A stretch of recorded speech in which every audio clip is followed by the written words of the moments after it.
اللہ تعالیٰ نے حضرت موسیٰ علیہ السلام سے فرمایا، اے موسیٰ، میرا ایک دوست جنگل میں مر گیا ہے، جاؤ اس کے جنازے کا انتظام کرو اور اعلان کر دو کہ جو اس کے جنازے میں شریک ہوگا میں اس کی بھی بخشش فرما دوں گا۔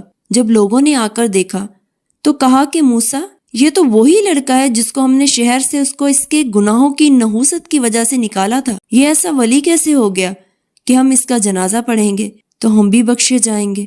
تو موسیٰ علیہ السلام نے اللہ سے پوچھا کہ یا اللہ، کہ تیرے بندے تو کہہ رہے ہیں کہ یہ بہت برا انسان تھا اور تو کہہ رہا ہے کہ میرا دوست ہے۔ تو اللہ تعالیٰ نے فرمایا، اے موسیٰ، یہ سچ کہہ رہے ہیں اور میں بھی ٹھیک کہہ رہا ہوں کہ یہ ایسا ہی تھا، لیکن جب اس کا آخری وقت آیا، اس نے دائیں دیکھا، اسے کوئی نظر نہ آیا، اس نے بائیں دیکھا، اسے کوئی نظر نہ آیا، اس نے پھر میری طرف دیکھا تو موسیٰ میری غیرت نے گوارا نہ کیا کہ جس کو سب چھوڑ جائیں اور وہ بے بسی میں مجھے پکارے، میں اس کی پکار پہ لبیک نہ کہوں۔ اے موسیٰ، اس نے تو صرف اپنی بخشش مانگی ہے۔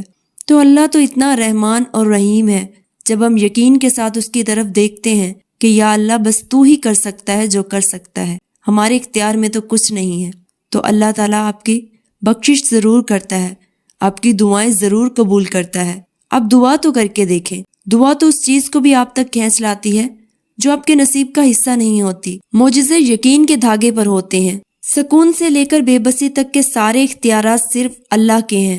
ایسا نہیں ہے کہ لکھا ہوا نصیب بدل نہیں سکتا، ایسا نہیں ہے کہ جو چھین گیا وہ اب واپس مل نہیں سکتا۔ جو چیز اللہ نے تمہارے لیے لکھ دی ہے، اگر 7 زمینوں اور 7 آسمانوں میں رہنے والی ہر شے ایڑی چوٹی کا زور بھی لگا لے، تب بھی تمہاری اس کی راہ میں رکاوٹ نہیں بن سکتی۔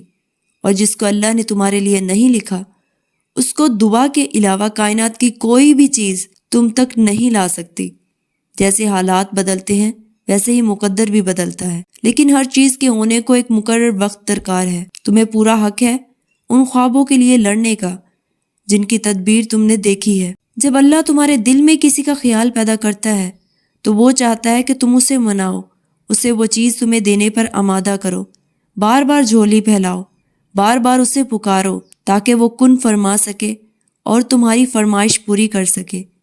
مانگنے کا حق اس نے تمہیں دیا ہے۔ اللہ نے تو قرآن پاک میں فرما دیا کہ دعا تو پہاڑوں کو بھی ان کی جگہ سے سرکا سکتی ہے، تو قبولیت کا شک تو بنتا ہی نہیں۔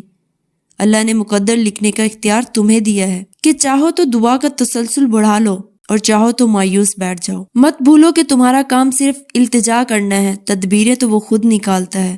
جب وہ کسی کام کے ہونے کا سوچ لیتا ہے تو وہ اس کام کے مکمل ہونے کا اشارہ کر دیتا ہے، بس پھر جو ممکن ہو اور ناممکن ہو سب ہو جاتا ہے۔